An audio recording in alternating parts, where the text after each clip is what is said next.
All right, good evening, everybody.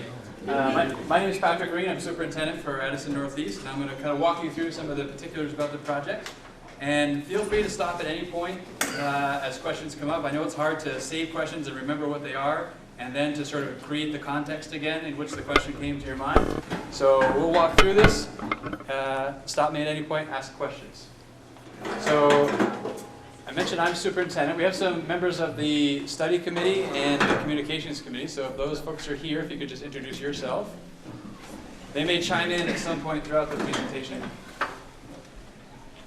I'm Chris Pearsall. I was chair of the committee. I'm on the Mountie board. And thank you all for coming tonight. It's nice to see so many faces that are interested in what's going on in Mountie. I'm Allison Servant, and I'm on the communications committee. And I'm also on the Mountie board, Bristol board, the new board, and the Hanford board. Wow. We're going to try to create some more boards for Allison. She can't quite get her filled. All right, so we'll get started. So sort of an overview of what we're trying to accomplish tonight is to talk a little bit about the building today. I think a lot of you were just on the tour, so you got to see firsthand a bit of the condition of the school now as it stands. So we'll sort of make a few more of those points throughout this presentation. We'll talk about the opportunity, where we'll dig in a little bit about what the project could do for the school. We'll definitely talk about the cost. And then if we haven't answered your questions throughout the presentation, there's time at the end for some Q&A. Should be about an hour and a half, dependent upon Q&A and how the conversations go from there. So starting with the building today. So the doors opened in the fall of 1968. I was recently talking with my father-in-law, who is a Bristol resident, has been for quite a while. He was the first freshman class to start and go 9th grade through 12th grade in this building. And it was the fall of 68 when the doors opened. The construction wasn't quite finished yet at that point. Construction was finished, I think, sort of spring, summer of 69. So that was when it was all finished. In those nearly 50 years, some of the most notable renovations that have happened. We had the South End addition in 2005. I think it's referred to as the middle school addition, even though it's not really exclusively middle school anymore. In 2007, we put the wood chip boiler in off to the west. And of course, the gym floor renovation of 2016, last fall, which was a little less planned, more of a surprise kind of renovation that had to take place. What I think is important as we consider sort of just the history of the building and what's happened in the 50 years is to recognize that there currently is no debt on this building. The wood chip boiler's paid off, the South End addition's paid off, so this wouldn't be debt on top of debt we already have.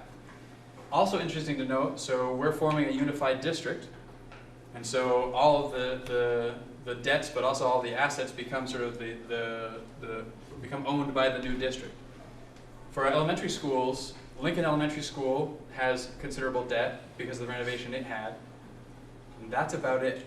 Robinson Elementary School in Starksboro has a little bit of debt. That should be retired in a year or two. And none of the other schools carry debt. So if we think broader than just Mount Abraham, we think about the debt load that we carry for all of our schools, we're in a decent position to be able to take on debt because we have relatively little debt collectively. So some pictures of the exterior of the building. On the left here, that would be on your right as you're walking up to the building. This little stamp here says 1969, which is when they completed the construction. And this is sort of the east wall of the auditorium. So that would be on your left as you're walking up to the front of the door. So this is on the right as you're walking up to the front of the door. This would be the north side. So we're in the large caf, which is down here right now, and those spaces between the large caf and the lobby. So some of the challenges that are faced with the building as it stands today, and some of them, a lot of this is stuff that we talked about on the tour for those that were on the tour, but we do have some accessibility challenges for sure, probably most notable in the band room. So as you leave the hall and enter the band room, there's a series of steps down to the instructional space. If you have mobility challenges, you're pretty limited to where you can go and how you can get there in that band room. There are other examples of accessibility challenge, but I think that's the most notable. So daylight, natural light was one of the highest priorities that came about from student, staff, and community feedback. And as those of you that went on the tour, you got a sense of how little daylight there really is that comes into the building. We have some classrooms that are landlocked and don't get any natural light into them. And the ones that do have windows, for the most part, the windows are on the smaller side and don't let in a ton of light. So we do have kids that spend a good portion of their day in places where they don't get natural light, and they make sure to let us know that that's not much appreciated. Air circulation is another concern, so a number of our rooftop vents or ventilators need to be repaired or replaced. That would help improve airflow and really help improve the air quality as well. That was another high priority that came out on the list.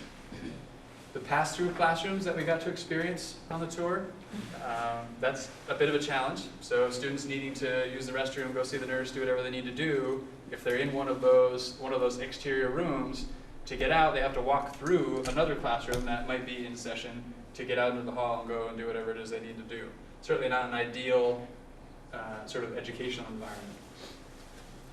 We talked about replacing the gym floor last year. That was due to some plumbing issues. As best we can tell from the cameras we put in various places in the study that we did, there are multiple roof drains that come together and go out around the gym and out the back. Something happened that plugged up that drain that goes out the back, built some pressure up. The cracks and sort of deficiencies in those drain pipes were then exposed. Water got out, got under the gym floor. Floor soaked up the water, buckled, and that was the end of the story with the gym floor. The plumbing that runs underneath the gym floor isn't a different age than the rest of the plumbing in the building, so that leaves you wondering what's next. Which is not necessarily a very good place to be. So, plumbing concerns, and then security concerns. So right now, the building remains locked throughout the day. Everyone's expected to enter through the front of the building, and to get in, they buzz a little sort of device near the front door. There's a camera, so folks in the office can see, but once they buzz you in, you're granted access to the entire building. There isn't a secondary step where they ask you to please stop by the office and state your business, which if you're there to do good things, you probably don't mind. If you're not there to do good things, I don't know that you would heed our request to please stop in the office. You said something about the plumbing under the gym floor. If that's bad, I mean, if you've got to replace it, can you get to it? I mean, you don't have to rip up the floor again. Right, so there are different ways. So figuring out how to get to it might be one thing. There are other ways you can sort of line it with equipment that you put down into the drain. So how we fix that is something we'd have to explore to see what made the most sense.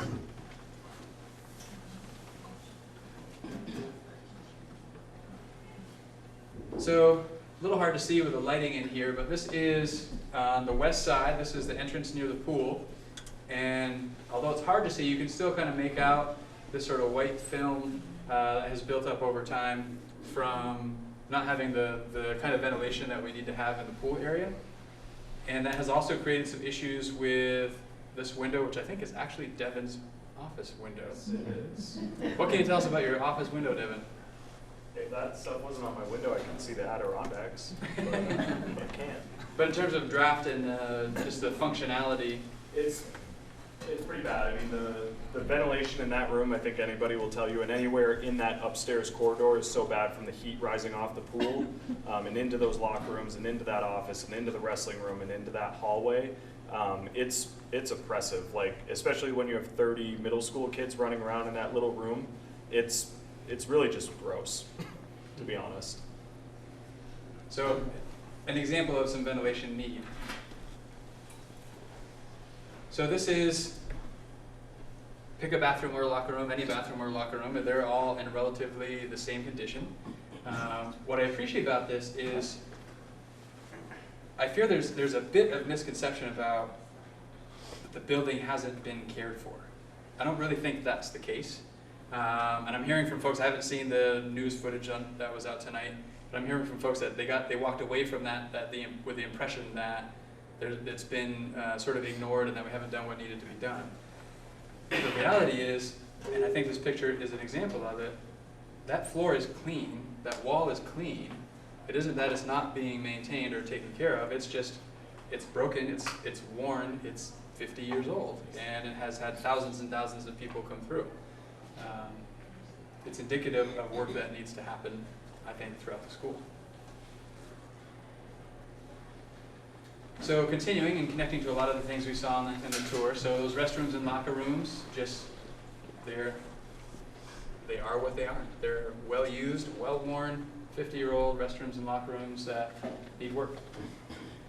We talked a bit about the gym scheduling challenges that were upstairs for folks that were on the tour. So right now, in the winter months, the gym is scheduled from 6 a.m. until 9 p.m. or later, certainly later, I think, for home basketball games and things.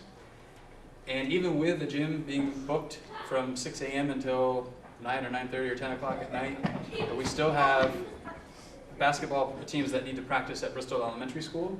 We have middle school teams that get 3 or maybe 4 times a week that they actually get to practice in the gym for 45 minutes, and I think they get half the gym for that 45 minutes. The other practice times, which is more than half of their practice time in a week, they're practicing basketball in the hallways, in classrooms, wherever they can find space to do that. So the scheduling challenges are very real, given the usage of that space. There are some traffic flow concerns. So at dismissal time in particular, when the buses and private traffic and everything else are all going out the front, it's a bit of a traffic jam, and certainly there are some safety concerns as well. So and when we get to the opportunity portion of the presentation, they'll talk a little bit about a way that we could help with that. There currently is no sprinkler system in the building. It's not required for the building as it stands right now. Personally, I think it's a pretty good idea to have a building that has, 750 people in it every day for months out of the year sprinklered. Seems like a wise investment. The auditorium also is at the end of its useful life. Again, it's been well cared for. It's just, it's run its course. There are some safety concerns, I believe, and Devin may know more about this. The stage in particular, Yes. there's some safety things? So we actually just did a little patch job on the stage floor with a 1/4-inch hardwood, and literally what we did was we just covered the entire stage and bolted it on top of the current existing stage. But that old material was becoming so splintered and rotten that students were getting splinters as they use that space. So during the play, you're up there, you're doing a stunt barefoot, kids were coming off with splinters and getting injured on the stage. So we had to do something immediately, but it's not a long-term fix. So The long-term fixes. And then the science labs. Again, I'm sure they were state-of-the-art 50 years ago. They don't really sort of match up to what is expected now in a science classroom, in a science lab in particular. Some of the plumbing is starting to fail. It was plumbed for gas and water and everything else. The gas isn't necessarily so much used really anymore, but nevertheless the plumbing is still there, and what is supposed to be functioning is starting to fail. There's a drench shower, but no drain. That can create some problems. So if the drench shower was needed, it would actually drip water into the library, we're told. Not ideal. So it would help address some of those needs as well. So when you start talking about water in places you don't really want to have water, you can't help but think about what Warren Elementary School went through just this fall. They had a water situation that had developed over time. Mold developed as a result. They had to move all of their students out of their elementary school and conduct school at Sugar Bush Ski Resort. I don't know I haven't heard that they've returned. I don't know if the work is still ongoing, but nevertheless, 100 or so elementary school students, however many there are at Warren Elementary School, it's a little different scenario than 658, I think, as the enrollment is today, 7th through 12th graders. So it's one thing for me to talk to you about some of the different things, but I think it's important to hear what teachers and students think. So some teachers and students put together a video. I'll just give you a heads up, there's some really interesting construction noises in the background of the video, which is a nice touch, except that it makes some of the audio kind of hard to hear in terms of people speaking. So take it for what it is, but I think it's important and valuable to hear the students, hear the teachers, the folks that are here every day.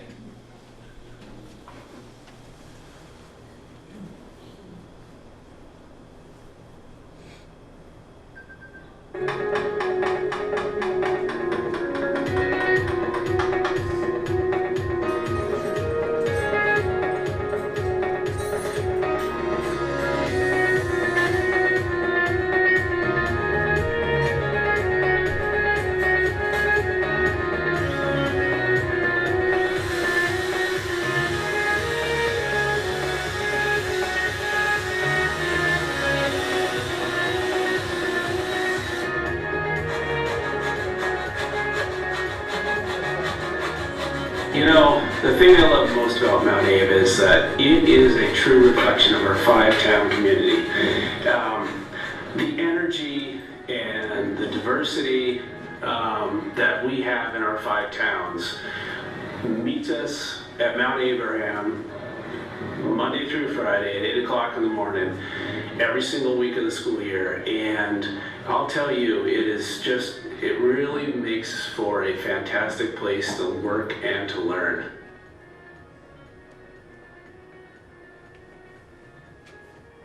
What do you love about Mount Abraham? I love the community of learners and teachers here. Great. Do you think we need a building renovation? And if so, why do you think we need it? I do think we need a building renovation because the building here is not designed to best support our learning. Okay, how does the physical building actually make you feel? It is confusing the way it is designed. Okay, and what improvements to our building would help support your learning? We need natural light and proper ventilation. Thanks, Evan.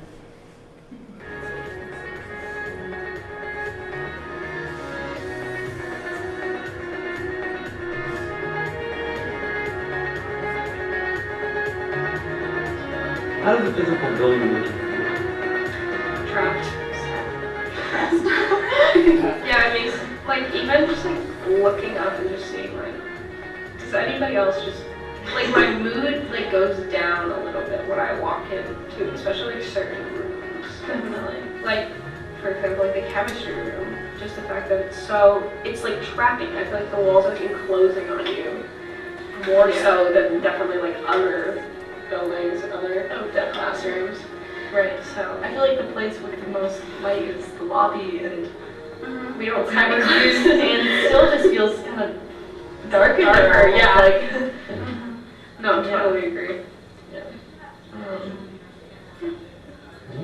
What improvements to our physical building would help support your learning? Windows, all the way. Yeah, opening it up to the outside and being a little more in touch with nature. Yeah, definitely. Like the colors too could be, I'm sure there's a way to make it so it's awesome, better atmosphere. Like just more creative, like art on the walls and like Yeah, like students. a little like Yeah. I feel like we do present some arts and we present projects and we put them in those little cases, but what if we made the school our art and we made like walls and murals and added things that are created by students and not, and that inspire us to create things that are outdoorsy and innovative and just like different,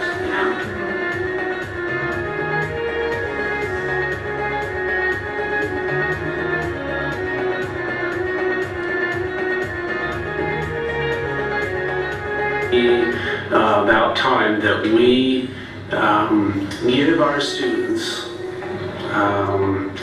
the opportunity to attend a school that really reflects 21st century learning. They are aware that the building is tired and they deserve better. And I think that we as a community need to step up and recognize that as well and do what we can do to make this a really great place for them and one that reflects the great things that are going on inside the building.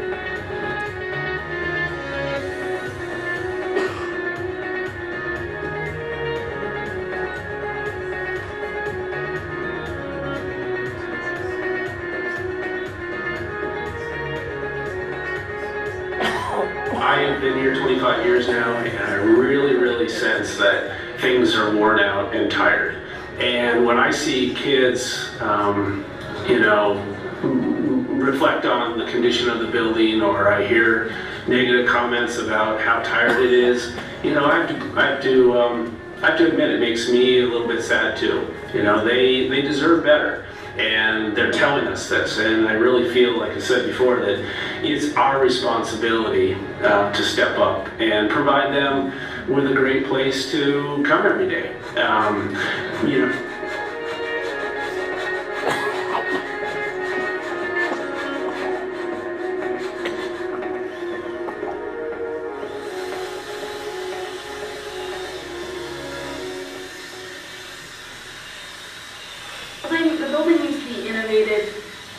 innovative and creative, just like the students. Right. Thank you.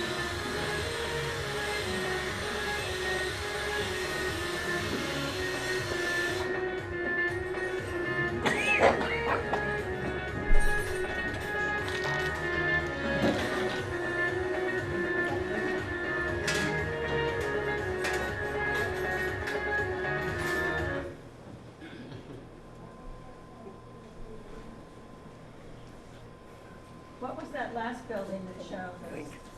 So we call that the bus barn. So as you first turn onto Airport Drive, that'll be on your left-hand side. I don't really know why it's called the bus barn. We don't. I guess we did park a bus there at one point. I don't think we do It's the old anymore. airport hangar. It's the old airport hangar. Right, it's the old airport hangar, but it's a more or less a maintenance shed right now. So the tractor's in there, various other things like that.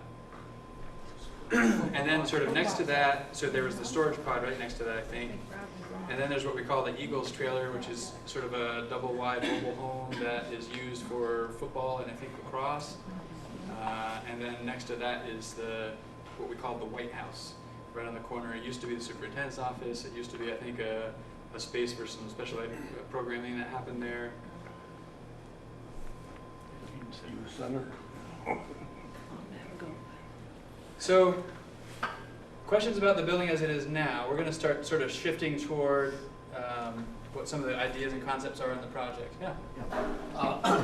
Yeah, my basic question is, why are we spending this huge amount of money on this 60s brick building with so many problems, so many hidden problems, possibly many more than you even know about, when for perhaps only a small amount more we could build a new school?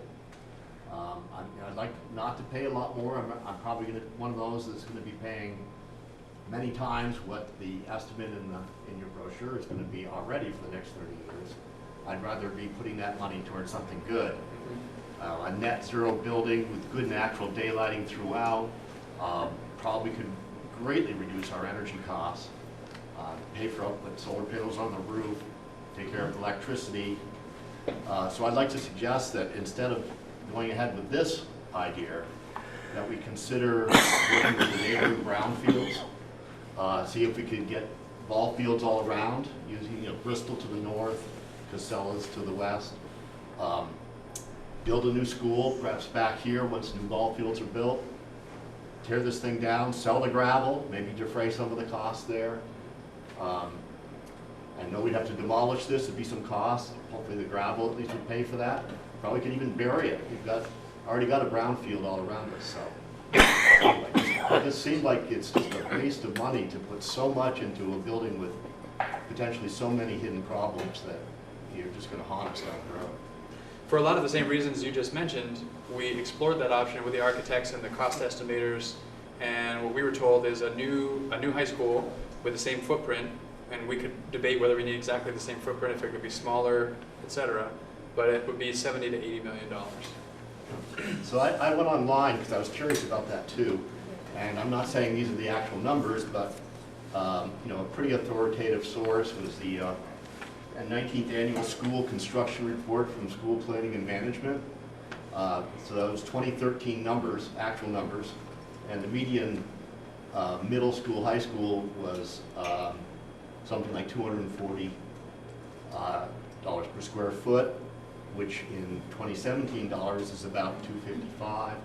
So I think that's like less than 45 million. So the cost. Sure. We actually asked the cost per square foot number of the architects and the cost estimator. So we used one company that were the architects that did sort of the design based on the priorities that were given. And then they sort of handed the design to a different company to do the cost estimating. And those cost estimators were saying new commercial construction costs are more in the $350 a square foot range, which is what was producing that 70 million on up number.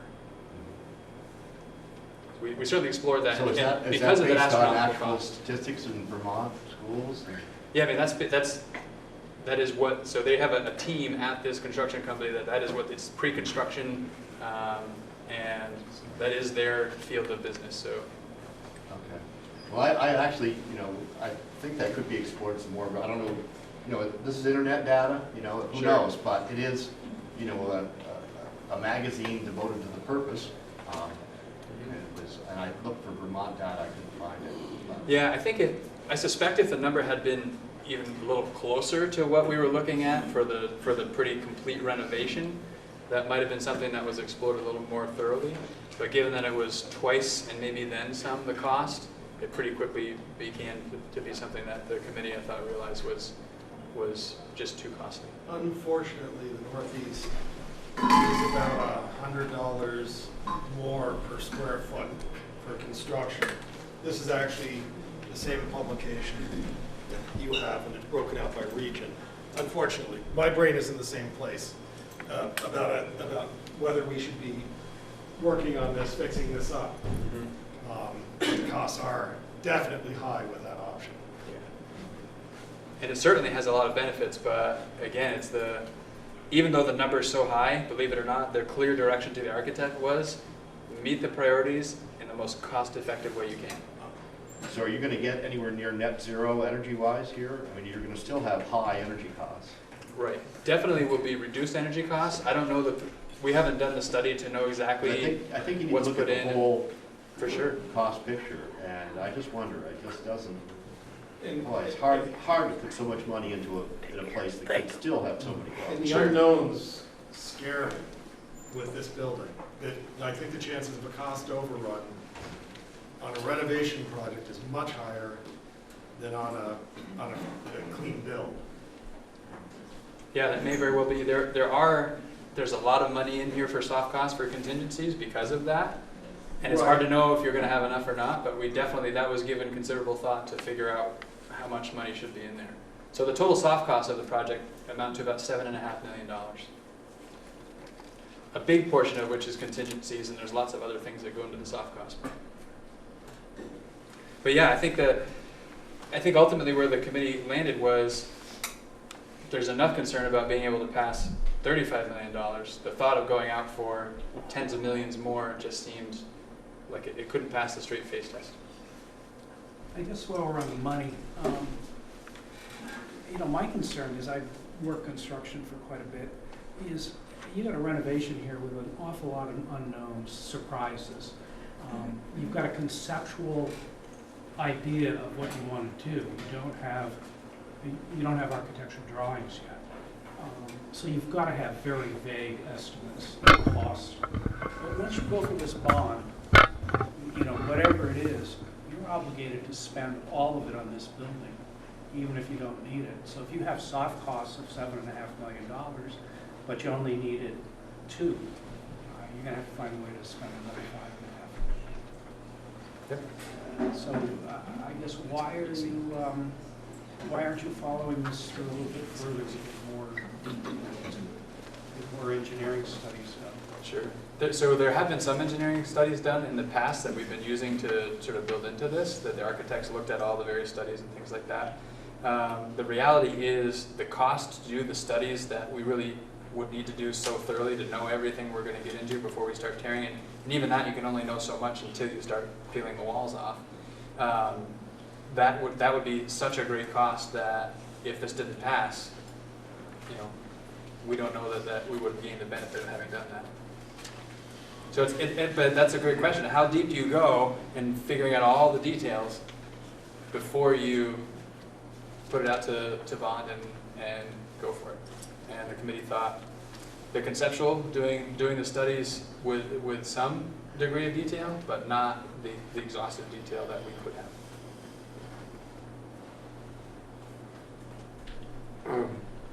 Sure. The detail's got to be there. They built it in '68. It's still got to be on the shelf. So they should be able to look inside every single wall in this place, whether it was added, whatever, the second edition and so forth. So I think I assume your architects and the others are going to be working with the original plans to see what they're. For sure. So as they're going to do whatever it is, moving walls, opening walls, they're going to know more or less what's behind there. They won't know necessarily what condition it's in, no, right. But they'll know there's something running in behind that wall, for sure. So as we start to think about the opportunity that a renovation could bring, one, just the opportunity to create a facility that reflects the pride our community has in its schools. as I talk with folks, I do feel there's a great amount of pride in the school, in the students, and the things that are happening here. And I don't necessarily feel that the building reflects that same degree of pride. I also think that the facility doesn't necessarily reflect the great work that's happening here. And the education circles in Vermont, Mount Abe is pretty well known for some of its innovative work, in particular around personalized learning, proficiency-based learning, flexible pathways, these things that Mount Abe has been doing for quite some time now, that is now mandated for schools to be doing. So Mount Abe has been sort of in the forefront of that work for some time. I also think about improved outcomes for students. The condition of the space in which you do your work has a pretty direct impact on how you feel about the work you're doing and the quality of the work that you produce. It's no different for adults that are, doing their work in an office building, or students that are coming to school every day to do their work of learning.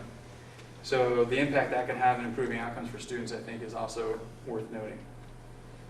I also think about this idea about a safe, functional building for decades to come. This isn't something that we're looking at for the next 10 or 15 or 20 years.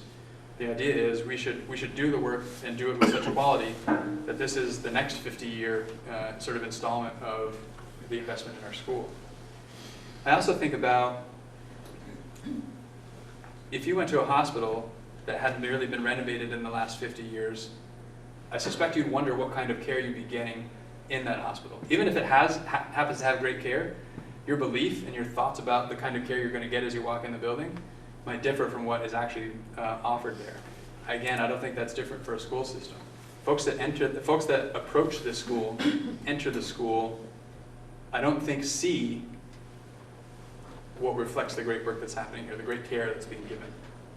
And we have an opportunity to change that. Again, so the improved environmental health and security. So natural light, proper ventilation, those sorts of things have a dramatic impact on the environmental health of the building. Not to mention thinking environmental health a little differently, reducing energy consumption. This project doesn't call for putting solar panels on the roof or out in the fields or anything like that, because that was going to be an added cost. And again, the direction was we need to make sure that costs are maintained as much as they can be in a project this size. But reducing energy consumption is as equally good as changing the way in which you produce your energy. And so a great starting point is let's make sure we get an energy efficient building so that if we do want to pursue something like solar in the future, we don't need as much solar generated power to supply the school. We improved community access, that came up earlier in the project. So as we move the library from the back to the front, we'll see that in some diagrams soon, and we can talk about that. That brings all those sort of typical community spaces. So library, pool, cafeterias, gymnasiums, auditorium, those are sort of the high use community spaces. Sort of puts them all in the same relative location, ground floor, north end, allows greater access while controlling access to the rest of the building and not just sort of allowing access everywhere, which creates some security concerns. But we also talked about, right now the security system is, you come to the front door, you push a button, they let you in, and you're in the building and you can go anywhere. Increase it, so modern schools now, as construction is happening, and even schools that are getting remodeled, you have that same sort of system where you enter initially, but then you have more of a sort of interaction with somebody in the office where they have a better sense of why you're there and what your sort of frame of mind is before they just grant access to the rest of the building. So that secondary step is a significant increase in security and ensuring that we're protecting the adults and the students that are in the building, which unfortunately in this day and age is something we have to think very carefully about as we see on the news far too often. So we talked about the gym scheduling challenges. Having a second gym helps alleviate that a ton. Not only is it a challenge for scheduling for co-curriculars, but it's also a challenge for PE classes. So for those that were on the tour, and correct me if I'm wrong, Devin, many, if not most, middle school PE classes happen in that wrestling room, which is sort of a tiny space. You're relatively limited on how mobile 30 or 40 kids at times can be in that space. Having a second gym also helps support the curricular components of PE during the school day, sort of that Monday to Friday kind of time as well. Also, you know, the gym is the most sought after space, I would say. I think about the craft fair that happens there, lots of different things. When it's so booked for the needs of the co-curricular programming and the academic programming that there's no space for anything else, it impacts what the community can actually do in that space. So creating more options, I think, improves community access in that regard as well. And then just the improved perceptions of our community. Folks from time to time that are looking to settle in the area will come and they, as they're trying to determine where they want to settle with their family, they visit schools and they try to get a sense of what kind of environment their children are going to be in. I think when they tour our elementary schools, they feel pretty confident about the environment they're going to be going into. Our elementary schools are all in really good shape. Then they come and they visit the high school, and they don't get that same kind of feeling about the physical plant of the high school. In fact, this past summer, Jess Barowicz, the principal, had a family come and visit, take a look at it. They said, it looks like a prison. Like, why? What's my reasoning for wanting to locate here rather than to the north or to the west or to the south? It's something. There are benefits to having a place that people want to come to. And the schools play an important role in that. And that's where we talk a little bit more about what it means, what are some of the things that come about when schools have good reputations. So there's so many online tools that people look at and determine, you know, success of schools and what kind of quality school systems there are. Many are bogus, some maybe are more legitimate, but they're all very subjective. People coming and laying eyes on the building and telling us direct feedback, that's something that's a little bit, that hits home a little bit more. When families want to move to the area, which frankly is a problem the state of Vermont has, it's not unique to our area. The state of Vermont is declining in population. The population that's staying is aging. We're losing 6 people from the workforce every single day. Young families don't want to come to Vermont. That's something we need to start figuring out how to turn around. A piece of that is the cost. Taxes are high. And this has a tax impact. But another piece of that is school systems, and we want to make sure that ours gives reason to be here for. So when people want to be here, property values increase, houses get built, they sell faster, and it helps the grand list, which in the long run helps raise taxes to pay for the things that we have. If we keep losing people as a state, the tax burden gets greater and greater on those that remain. We have to, and sometimes, take the long view on how we get to where we need to be so that Vermont can become sustainable.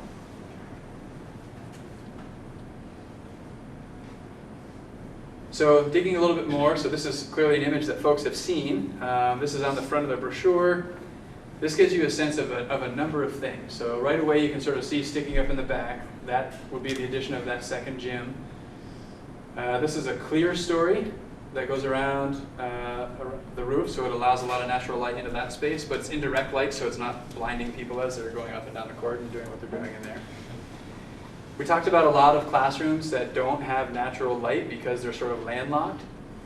So the previous proposal actually, I think, carved a couple of light wells that would go from the roof down to the ground floor at a significant cost. I think well north of $1 million to do that last time. Rather than do that this time, we're going to push some classrooms that we can to the exterior to take advantage of windows that need to be added to the exterior. But then for those classrooms we can't quite get to the exterior to get natural light, we would put in these skylights to make sure that we get natural light into those rooms somewhere, so that there isn't a classroom in the building that doesn't get natural light. There are some small breakout spaces that we'll see when we get to the footprint that wouldn't have natural light, and we'll talk about some ideas that this concept has in mind for addressing some of that. But you can also see, so this is more or less where the library would be located. Currently, for those that were on the tour, the library has no exterior windows. This would be a dramatic improvement. Sort of brings in light from at least a couple of corners into the library. Right now, there's a sculpture here that, for the most part, functions as a slide for kids. So kids may be very disappointed that it goes because their slide goes away, but what that does is it allows a lot more windows to be placed in here, and the folks that are in the guidance office and the administrative offices downstairs will appreciate not having the banging on their walls anymore from people going up and down the slide up front.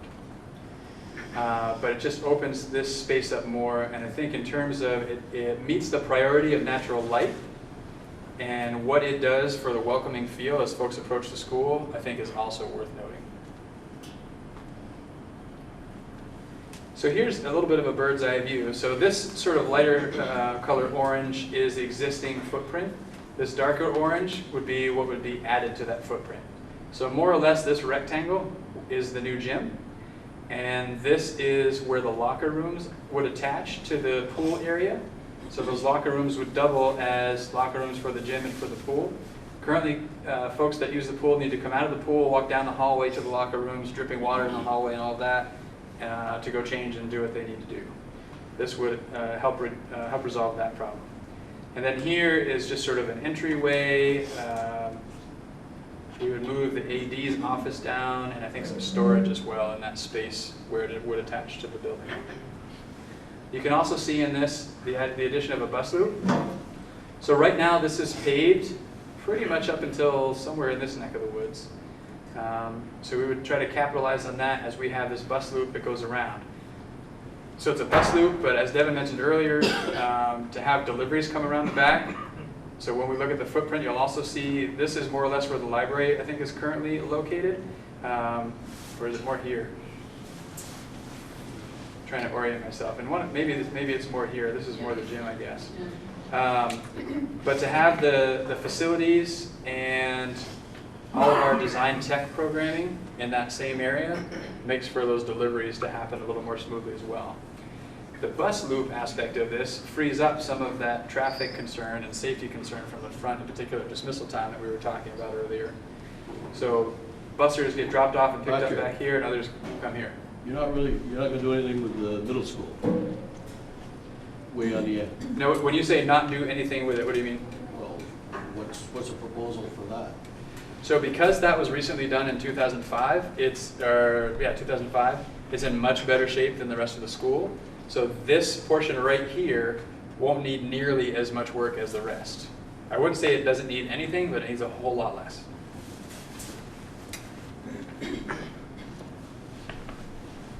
So the details are going to be hard to see, and I think that's okay. We're trying to get the big picture about what some of the shifts are, and some of them we've talked about. So this right here is that what we call the middle school edition. It's not really exclusively middle school. I think some of these are actually world language classes, and there's some other things in here. I think conceptually when it was built in 2005, it was thought to be the middle school. It's just sort of evolved to have different purposes since then. So as we said, that stays more or less the same. I would say the most significant change here is, right now this is an art room in some other space, I can't recall. We went in there. Those are the classrooms we went into. You did go into those classrooms, okay. So the idea here is that, so the art room is actually fairly small for an art room with the supplies and the space needed for an art room. So this would just take out a wall in between those spaces and give a proper sized art room. In terms of light, so obviously these classrooms already have the benefit of being on the exterior and they draw light in. This art classroom has a courtyard right here that it can draw light in from, and these two classrooms, which would be science labs, would also draw natural light from that area. Nothing's been proposed on the courtyard? Nothing has been proposed on the courtyard. I think it needs a little sprucing up. It's not much to look at right now when you're sitting in those classrooms, but no real significant proposal for that. So these little pink areas here are storage areas off of the science labs. And then these are the spaces that wouldn't have natural light. So these are breakout spaces, so much more common now than it was certainly 50 years ago when the building was built. Kids are working collaboratively in groups on projects, and sometimes that works for them to stay mostly in the classroom, but sometimes they need to sort of spill out into some different breakout spaces to do that work together. And so that's what these are intended to be, is some smaller sort of breakout spaces for that more collaborative work. And although it doesn't have any windows to the exterior, natural light coming in that way, the idea was to put some windows in up high enough that kids aren't distracting one another as they're walking by in the hallway, but to try and sort of absorb some of the light that comes in from the hallway, just to try and make that space feel a little bit lighter and add more light. Have you looked at diffusers and fiber optics to do that? Say that again? Diffusers and fiber optics to carry the light to that area. fiber optics, that's what you can transmit light through it, I've done it before. Something we have to look at. No, So that's I heard on the tour, the word about sealant structure. If you put your diffusers on the south end of the school, you can send that thing as far as you want and then get your natural light. Ask one of your engineers. Yeah. Haven't gone to that level of detail yet. So that's more or less what's going on over here. So this is a pretty significant change. This is more or less where the library and those classrooms surrounding the library are. This is where the design tech sort of suite would be. So metal shop, wood shop, CAD, that sort of stuff would all happen in here, all in this sort of similar space. Again, some of the space could be collaborative working space, project space, that kind of thing. This is where the custodial area would move to. And currently in this sort of same general area, the IT department has their space, and that's what this purple would stay as. So that's where your server and all that stuff is, office space for the IT folks. Coming across the hall into the auditorium, some pretty significant renovation in the auditorium, new seating, some stage upgrades to address some of those safety concerns we were talking about earlier. Perhaps some new lighting and sound things, but the reality is a lot of those have been recently upgraded, so we're not going to get rid of the things we recently upgraded. We continue to use the things that are in good working order and replace the things that are not in good working order. We talked about accessibility. This is that space that we talked about. This is the band room, which has some real significant accessibility challenges. So the proposal would be to bring that floor up to the same level. It would be the same level as what the hallway level is. So you come into the hallway, there's a room with one level. In doing so, you lose some of the volume, which is really important in terms of the acoustics in that space. So we'd have to take out the ceiling in that room to recapture that volume, which means we'd lose a little bit of space upstairs, but everybody still has a home from that space that would get reallocated. So I think right now it's the cave that's above that. Yeah. Others here might know more than I, but I think so. So we have a different spot for the folks that are there now. That would still be a tiered structure. You raise the whole thing up, or would it be a flat structure? It would be so the floor would be flat. The floor would all be one level, and then you'd recapture the volume by taking the ceiling out. And then in doing so, these are I think a lot of them maybe some storage, but also some small breakout spaces for lessons and things like that for instruments and maybe some vocal. So addressing the accessibility challenges there as well. So the proposal in here calls for a dividing wall. Right now, the auditorium is a very large space and pretty underutilized during the school day. It's needed for some of those events. If you've been to one of the plays or something like that, it's full, it's chock full. We have to bring in additional chairs and things to make as much room as we can. So you need that for events like that, but on a day-to-day basis, those events aren't always happening. So the idea was having a dividing wall here with some flexible seating in that area, create some different options for what that space could be used for, and the more options you have for how to use space, the better to utilize that space for them. It's just to make get the most bang for your buck in the square footage department. So this is the lobby area. So this is that main entrance. You can see that proposed secondary access point. So you kind of come in here, interact with whomever about whatever. They get a sense of what your business is and why you're there and what frame of mind you're in and everything else before you're granted access to the rest of the building. In addition, this right now, if you notice as you came in the lobby, this is pretty much a solid brick wall. In recent years, they put a door there that has a very narrow window. And that's the extent to which anybody can see this lobby area from in here. So this, with the gym doors closed, as they I think often are, is a solid wall. That's more or less a solid wall. That's a solid wall. And there's your big lobby area, which is not necessarily the greatest design either. So this proposes putting in some glass here to open sort of less obstructed, if not unobstructed views from folks sitting behind the desk in the office out into the lobby, just from sort of a monitoring, safety, sort of management perspective. The proposal has the staircase coming up in this lobby, which I think better utilizes some of the space in the lobby. And what that does is it creates an opportunity for some much needed conference space in the administrative office suite here. There currently isn't any conference space there.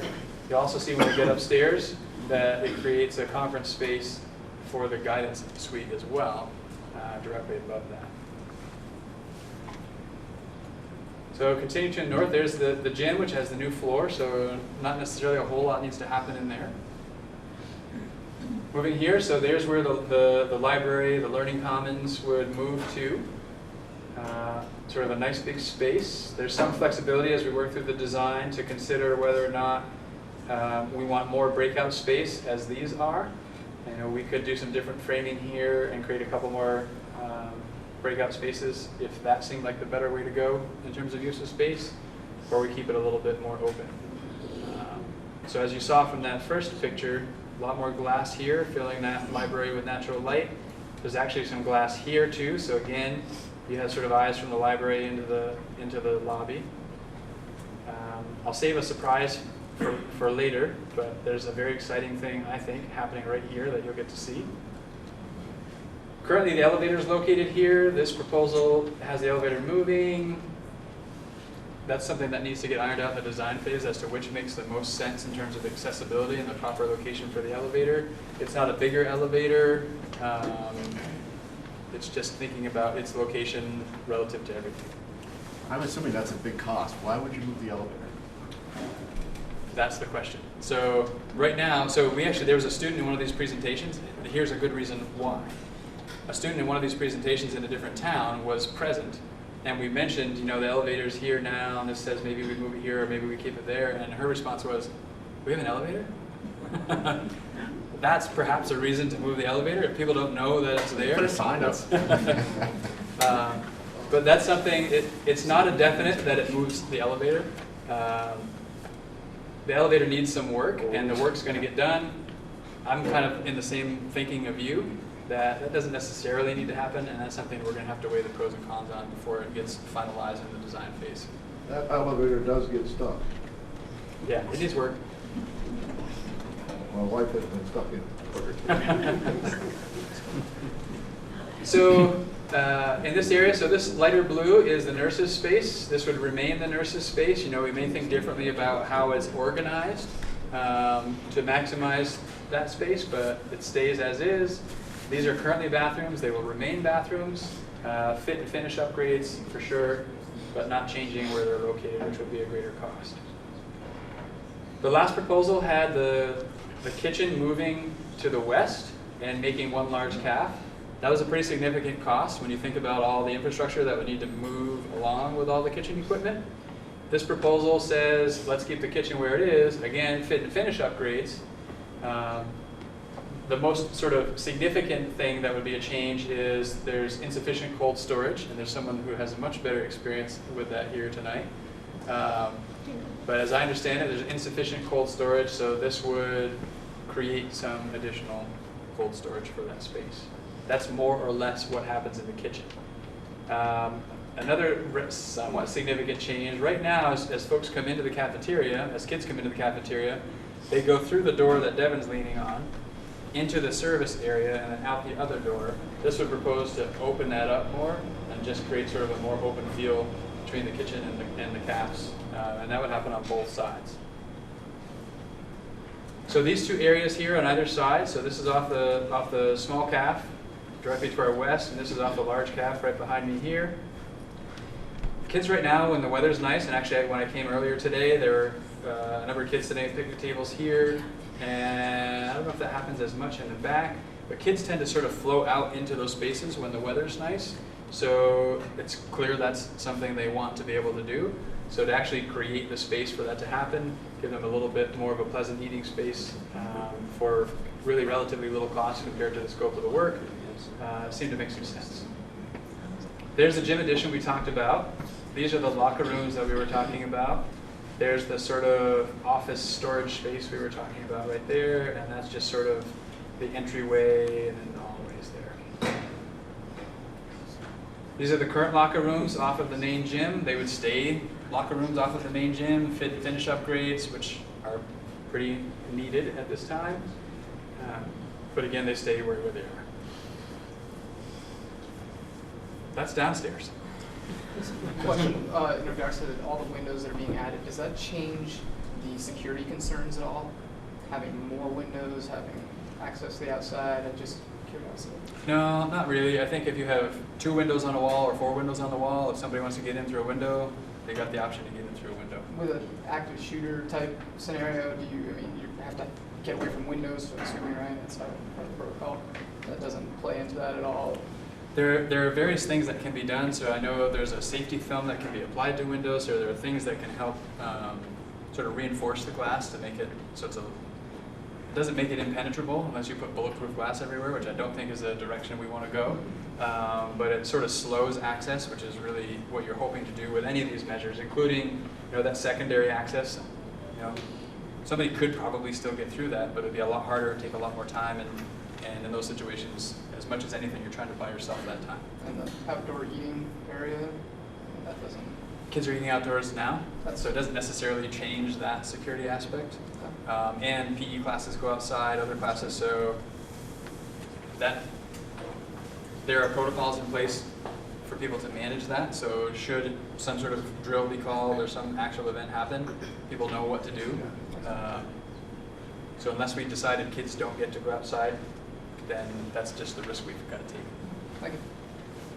Just staying with the security for a second, did you say the bus drop-off was in the back? That's in this proposal, yes. Currently it's not. But and so you've got a security issue there that you need to deal with. Kids coming off the buses, or other people coming off buses. Mm-hmm.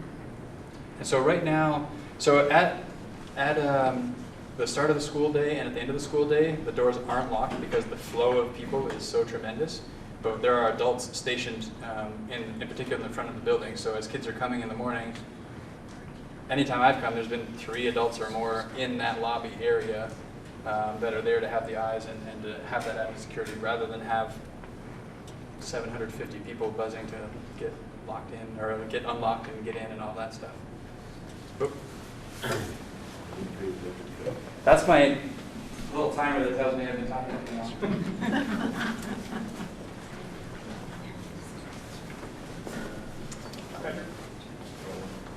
Are you going to talk about the exciting thing now or later? Later, I want to know. because there's a really good picture of the exciting thing, and I want to wait till you get the picture. That was just a little tease so people keep paying attention. You won't stay till the end. What, if anything, is happening around the pool area? So around the pool, so the pool has some maintenance that it needs. So some of the plumbing needs to be spruced up and taken care of. But more or less, we might think about seating in there, that kind of thing. More or less, the pool's in pretty good shape. The ventilation is certainly something that needs to be addressed, but there was relatively little need in there. That's my recollection. If somebody from the study committee remembers something different.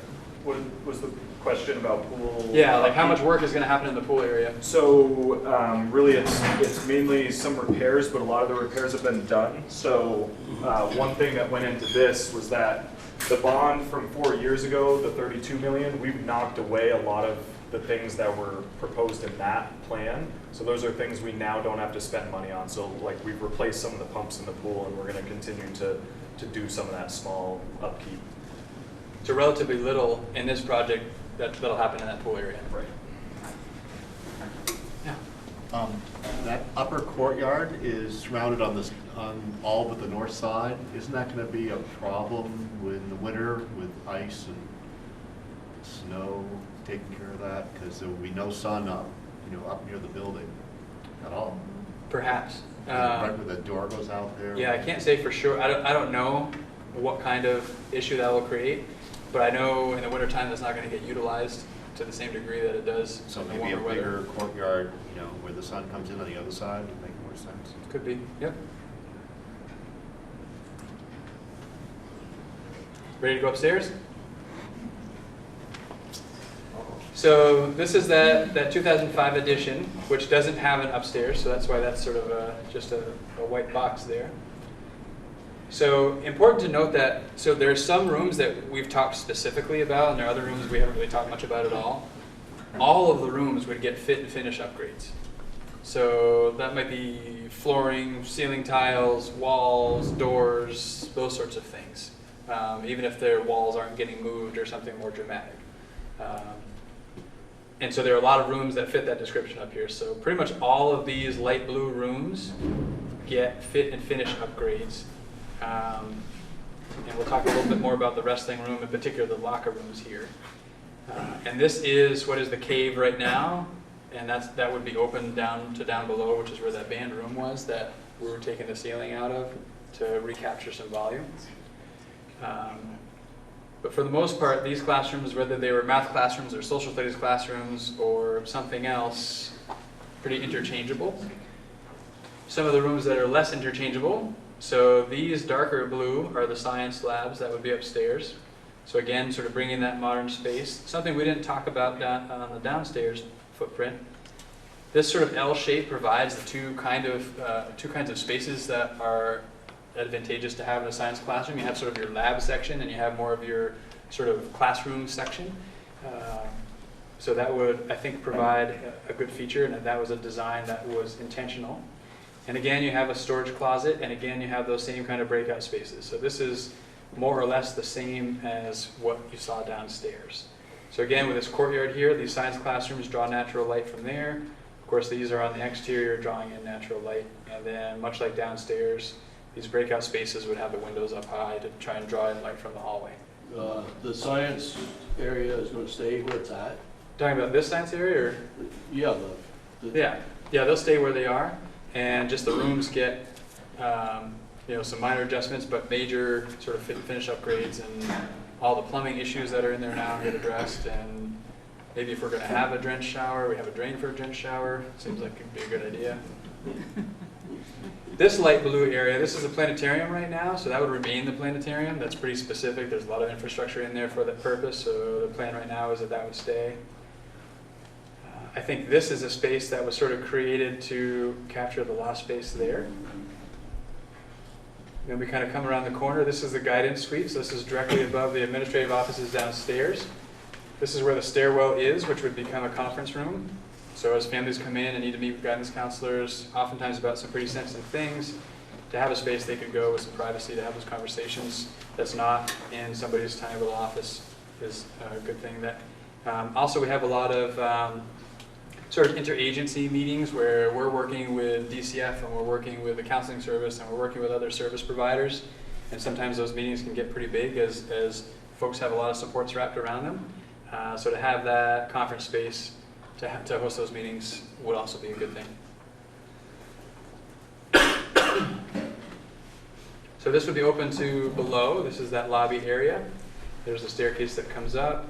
This is currently that sort of balcony area that would, fit finish upgrades again, but that stays. Again, not really doing a whole lot here with this upper portion of the gym. These right now are some pass-through classrooms, so you sort of walk through this classroom to get into this classroom, to this classroom, to this classroom. This would be addressed with sort of this corridor that would be coming out here. So then you have classrooms that you can enter from that corridor, and you have these sort of breakout spaces again for those classrooms. This is currently the teacher's room, and there are a couple of bathrooms on either side of that. That would all stay where it is, fit and finish upgrades like everything else. These are, I think, all art rooms currently, some of which have some pretty specific infrastructure like kilns and the venting for that and everything else. So they would remain for those purposes because of those things. And these are some pass-through classrooms that we went into on the tour. Again, same idea, we bring this corridor in, and now you no longer have to pass through a classroom. You can get into them from that corridor. You can see there are some sort of landlocked classrooms here that don't draw in that natural light. That's where, if you remember from that first picture, those skylights are located to bring that natural light in from the rooftop. So wrestling room area. So the wrestling room would stay the wrestling room, but with the locker rooms going away and going down into this area, we now create some storage space, which is very much needed. You saw the storage pods in the different places. So storage is definitely something that we seem to never have quite enough of anywhere, even at home, I think. Schools are no exception. So that creates some storage space. It also creates the potential, as we talked about on the tour, for those wrestling mats to be able to get rolled up and stored somewhere safely and then brought back out when you need them for wrestling. Right now, the wrestling mats go down in November probably, maybe even, is it November? End of November. End of November. And they stay down until April. And so whatever PE classes are happening in there happen on those wrestling mats, which wears the mats more than they would otherwise, but also limits what they can do for PE classes up there. So this would make that space a little bit more usable and a little bit more flexible in terms of what happens there. I think that's upstairs. Did I miss anything? You're going to open up the ends of the hallways? Yeah, good point. Thank you. So right now, a lot of these sort of end of the corridors, there's Devin's office right now, right? So what has happened over the years, walls were put up blocking the light that comes from the end of this corridor. And so the proposal would be sort of relocating the folks that are in those spaces now and allowing that natural light to flood back into the hallways, because natural light is one of the highest priorities. Yeah, sure. It looks like quite a few of the classrooms will be getting smaller to make the access not being passed through. Is that true? And if so, do you really need the through corridor in the middle, or could you just come in from both sides in both cases and keep at least some of those classrooms full size? Yeah, so it does take a little bit of square footage out just to be able to sort of carve out that corridor, and I would say the same is true here. In particular, these classrooms, it seems to leave still pretty decent sized classrooms, but those in particular, you kind of wonder. And in the design phase, maybe there's a little different way that we decide we want to run this corridor so that there's a different way to gain access. This happened to be the way that the architects thought made the most sense. One thing you have to think about is that the classrooms now, you have to reserve that space for circulation to get to the back classroom. So even though it seems like you have two large classrooms, you actually have one classroom with a big corridor in it. Sure. What I meant was, instead of running the corridor all the way through, making it a loop, you come in from the two ends, and something so like that this. some of the classrooms at least stay the same size. Yeah, there's probably several ways that could be configured. I think one thing they took into account when they did that was they looked at the average square footage and how many students could fit, and those classrooms were spec'd to fit the size of our current classes, so about 20-ish students, give or take. But we're hoping to bring more people into the area, so we'll probably have more students. That's right. We can only hope that our rooms are just overflowing with kids. That's a different problem for us to work through. Because you got to remember when that. There's about 22 classrooms on the second floor, so that's more than 2/3 of your student body. And have you looked at what your ratio of classrooms to students is? So there, classrooms to teachers. Mm-hmm. So there was a pretty exhaustive study on space, the space use last time around. We didn't redo that work this time around. And with fewer students, there's the spaces are used less, which can create some flexibility. But there really isn't space that's not used in the building. One of the big shifts, I think, from last time to this time, and it's as much conceptual shift as it is a structural shift, in that the last plan called for reduced classrooms, and teachers would have office spaces that they sort of worked out of, and then they might work in multiple different classrooms at any given point. So they would sort of be wheeling whatever they needed to have to whatever classroom they were going to. Certainly wasn't something, it didn't sound like that was popular with teachers, and it kind of makes sense when you think about a classroom. So in my classroom, and I'm teaching earth science, we're producing things, I have things on the wall. What's in that room is pretty specific to the content that I'm teaching in there. And so the thought to pull all of that down, put it on a cart, bring it to a different room, put it back up again, loses a little something. So this maintains the same number of classrooms. There's a little bit of rearranging, and maybe some of the sizes are going to change, but it has the same number of classrooms. That was another direction that was given to the architects, was we want to keep the same number of classrooms. We don't want to do that office thing that came out last time for those reasons. That also was a significant cost reducer because there wasn't as many walls being moved. Good point. I hate to ask this, but if we're reducing so many costs from the previous plan, why is the cost higher? Great question. And that's going to come up a I bit mean, when we talk inflation about hasn't been that great for the last So, few years. what we're told by the folks that estimate construction costs for a living is that you can expect 4 or 5% increase per year for construction costs. So if you take that 32.6 million a few years back, add 5% each year, which is compounding because you're adding 5% to a larger amount that you just added the 5% to from before, that 32.6 million now is more like $38 million. Even though the actual inflation over that period is probably less than 6% total? Wow. Which is part of why, and we'll get into this more when we get to the cost piece, but if we agree we need to do a significant renovation, maybe we do, maybe we don't, but if we assume we agree, it's never going to be more affordable than it is now to do it because the cost increase are greater than earnings increases. So to do the work is continually getting a little bit further out of reach the longer you wait. And what's interesting, there are very few people I've ever talked to that have ended up passing a bond at some point where their only regret wasn't that they didn't do it earlier because it cost so much more to do the same project, or they actually had to scale down the project to keep the cost the same. And in fact, that goes back 50 years too. I was reading the first superintendent's report for the Mount Abraham School Board in 1967, and Superintendent Cotting then reflected back on the process of attempting to get a bond and it failing and eventually passing to be able to build the building. His only regret was that they didn't pass it sooner because it cost more money to get it done in the end. And his estimation was, so $2.12 million is the amount that was bonded to build this building 50 years ago. His estimation was they could have saved $500,000 if they had passed it earlier. That's a pretty significant percentage. I don't know how accurate that was or wasn't, but that's what was written in the report. The concept, I think, is the same. If we're going to do something, the longer we wait, the more it costs.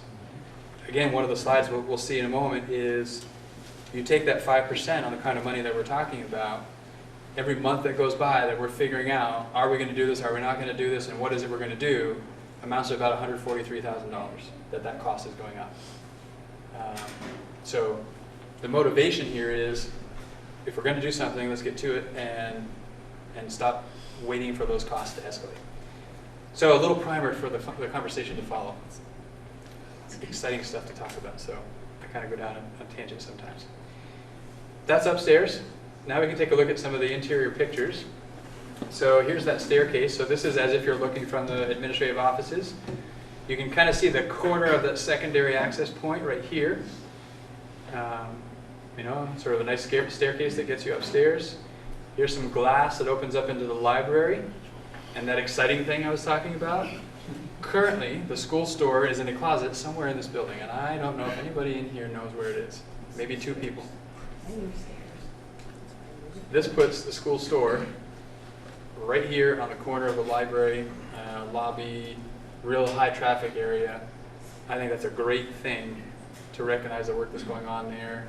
Great place for people to get their Mount Abe swag, right? Gives that a much more prominent place for a student-run program. Student-run business. Patrick, did we talk about putting concessions there too? For events? So I don't that's know. all in one section? I don't remember a concessions conversation. Right. I couldn't remember. I don't know. I don't think we got that far. And then these of course are just a little different perspective on the same area, same lobby area. So where's the trophy case? Somewhere else. Haven't gotten into figuring out exactly where that would go. Patrick, you might point out the windows in the gym in the background of the upper left. Oh yeah, so kind of opening up a little space into the gym, again just for more light to pass through and try to flood the building as much as you can. So And on the library wall, one of the concepts, one of the problems with touring this school and seeing this school is this isn't the school to see. You should go and tour other schools because that wall of light lets the light that's on the other side get through into the hallway, And so that's the idea everywhere in the building, that everywhere we can put windows indoors and interior that allows more light to pass through all through the building. So that's a significant part of the library right there. And if you walk by the library now, you would have no idea that it was even there. Really.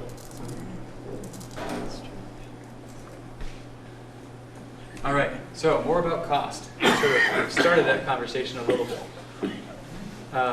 The way I like to start the conversation, and it's sometimes a hard pill to swallow because of the amount of money we're talking about, and there's no doubt it's a large amount of money. The reality is, if we're going to do something to renovate the school, it will never be more affordable than it is now.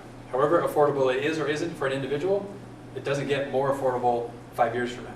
It gets less affordable 5 years from now because of the cost increase being greater than earnings increases. That's pretty straightforward. So the total cost of the project is $36,664,000. I rounded to the nearest thousand. I hope that's okay. That's pretty much it. We need a bond of $35 million. And you would say, well, how is that? How do you get $36.6 million done for 35? Let me know, because I'd like to invest. The reality is the Mounting Board, around this time last year, a little later last year, November, December, as they were building their budget for FY18, which is what we're in now, had the conversation about the facility and was asking questions again about how do we approach this? Do we want to pursue another bond study and go in that direction? Do we not want to? Ultimately, they decided yes, the smart thing to do still is to try and get a bond to pass because we believe that's what's best for the school. We believe that's the most sort of responsible thing to do with taxpayer dollars rather than either do nothing or chip away at it. They recognized, given past history, it's no guarantee that a bond passes. Whatever the bond amount is, there's no guarantee that a bond passes. Plan A last time, 4 years ago, get a bond to pass. Plan B, we don't really have any money to do anything for Plan B. Plan B of not having much money to do a whole lot to address some of these concerns that are just costly wasn't something that was really feasible to continue on into the future. So Plan A this time was get a bond to pass. Plan B is we at least have some money in the budget to do something. And that amount of money amounts to $1 million. $250,000 came from a fairly recently retired debt on the wood chip boiler that was fairly recently paid off, I think within the last 2 or 3 years maybe. And so the decision at that time was rather than take that out of the budget, let's move what we were paying on the principal, $250,000, over to construction services so we have a little bit. $250,000 is a lot of money unless you're trying to fix up a 170,000 square foot building.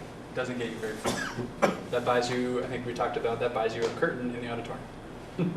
So it doesn't get you very far. So we were able to, in the budget building process, add another $750,000 to that $250,000 to make $1 million in the construction services line and still have a budget that was responsible, that taxpayers ultimately supported at the polls. So we now have $1 million in the budget that we didn't have 4 years ago to put into the building, either to put directly into the building and its needs, or to help pay for a bond, principal and interest payment, should that happen. So that money's in the budget this year, FY18, that money's in the budget next year, FY19. That $1 million, as far as I'm concerned, and I think the board would agree with this based on the conversations they had, that stays for the foreseeable future because either a bond passes and it goes to help pay for that, or a bond doesn't pass and we need money to fix the building still. And that's what that would provide. So that money that we have in the budget will allow us to chip away at that $36.6 million, almost $36.7 million, and make it so that the amount we need in a bond is 35. So that's how we're sort of bridging the gap between the two. And that $1 million factors into these next two statements as well. So the intent here was to say what the increase in your taxes last time would have been had it been a yes vote, compared to what the increase in your taxes would be this time if it's a yes vote. That's this comparison. So with that $1 million, which amounts to about 45%, it's actually a little less than 45% of the principal and interest payment of the first year, that percentage that it will pay for grows as the bond progresses because the principal payment stays the same over the life of the loan, over the 30 years, and the interest payment is less each year because our principal is lower. So that percentage of 45% it's sort of the lowest it is in year one and only increases from there. And actually reduces the tax impact of having voted yes a little bit each year because that bond payment goes down. But the projection is $87.60 per $100,000 of assessed value is what the increase in your taxes would be for saying yes this time. It is important to know, I mean, that $1 million is already there. It's already being paid for by taxpayers. That's 100% accurate. But as folks, our thinking was, as folks are trying to decide, can I vote yes for this or not, the impact was, how much more is it going to cost me to say yes? That's what you're all thinking. That's what I'm thinking. I pay taxes here too. That's what's going through my mind. That is what it is projected to cost more than what it is now on a yes vote. That is what was projected last time to have increased taxes had it been a yes vote. Because last time they didn't have $1 million to help pay for this. This time we do have $1 million to pay for That this. still doesn't make good sense math-wise. I mean, even with $1 million off, it's still more than the last number. So I got to think there's something else going on to come up with those numbers. Like maybe the period's different. Maybe one's 20 Right, years, yes, and thank one's you. 30 years. That's a good point. So last time was 20-year bond, this time is a 30-year bond. That's got to be the whole reason, because it's still more money. Even after you take $1 million off, it's still more money than 32 million, right? Right, so yes, borrowing 35 is definitely more than borrowing 32.6. So we're going for another 10 years, which means that's basically we're going to be paying these taxes for half again as long as we would have under the old proposal. So the net we're actually going to pay, I can't believe, is less than it would have been previously. I think that's kind of Donald Trump math. You know? Again, the intent here is if you say yes, that's how much more your taxes are going to be than if you had said yes last time. Yes, but, you know, really, to be perfectly honest about this, we're paying more money. You know, it's a higher amount, the dollar amount is higher, sure. and we're already paying some of that. I think that's deceptive to put out those numbers that I think way. it's a little bit deceptive as well. But again, the point is, You've got a little apples and oranges here, which is what has caused some of the issues on Front Porch Forum. And for the taxpayers, when they show up on November 2nd and perhaps vote this down because of what's perceived to be a sleight of hand, when you didn't really intend it, you know, to be that way, unfortunately. So there should have been an explanation at the end of these to be very clear, because it's the truth. And now folks are out there thinking they're trying to pull the wool over their eyes. again, the intent was. It doesn't matter what the intent was, you've already accomplished what other people think the intent was. You weren't clear, just like with the select board, with some of their issues, without putting stuff out and wondering why people show up at the select board meeting, like with the firearms discharge issue, because they, for whatever reason, didn't want to take the time to put more information out, unfortunately. You can understand it here, but you really should have, I'm sorry, but all I could say is what just the impression would be. You'll find out on the 2nd. That is true. So, I guess I have problems with how you may have arrived at the 8760. You get 5 towns with different CLAs, this new factor that comes in. We have no idea what the state is going to do in terms of base tax, base contribution. How close are we going to get to the penalty threshold? If we go over it, it's big bucks. You've got Those are all the factors. Yeah, and so 8760 is kind of pie in the sky. You don't really know very accurately at all. No question that's an approximation. And I would say a lot of those factors were true last time around too. So it is, you are making sort of assumptions based on assumptions. That is the world of building budgets and anticipating tax rates as we do this work. The process is a bit backwards. We had that conversation last night at the new Mount Abraham Unified School District Board meeting. Timelines are unfortunate, and it would be great if we had information at different times. We don't. But to give you the best idea, I mean, to not have anything here that suggests what the impact could be, I think would be also a very difficult thing to do. So that's the best approximation we can give as to what the tax impact was, factoring in all the same things that were taken into consideration last time. I guess I would just like to add, as a taxpayer and a community member who's very involved in a lot of things, and a parent of students who go here, and an educator, I feel the opposite of your opinion. I feel like the board has finally, for the first time, actually done the right thing. Because I hear the other sentiment from Port Forum and the Facebook page about why wasn't this taken care of for the last 30 years? Why haven't we been paying? Well, you haven't been paying. You've had the blessing of not paying for 30 years, and we now have to pay. You know, and so I think the board kind of finally, after years and years and years of keeping the budget really, really low, so everybody would be really, really happy, said we're putting $1 million in the budget to repair the building. So I don't think that's deceitful. I think the board... That isn't the issue. It's the bottom statement here, the 43% reduction. The other is fine. But that is a fact. The projected tax impact is based on the fact the $1 million... I'm sorry, but this other gentleman had the exact point. Because folks look at that and they say that doesn't, even with the current state of math education, that doesn't wash, because it doesn't have the added qualifier that line 3 is for a 30-year bond and line 4 is for a 20-year bond. Then people would say, well, sure, you know, that makes sense. Yeah. That's all. Well, I think people want the lowest amount they ever have to pay. Well, yeah, I know. We could probably poll and ask if people want the higher amount for the lower. I understand. Yeah. It's frustrating on your Yeah. part. But the same issue, yeah, sure. The board should have, for the last, you know, since the building was built, put away, you know, just $100,000 a year. And you'd have, you know, especially with the stock market or whatever, you'd have an ungodly amount of money. But the same as with every bridge that we built.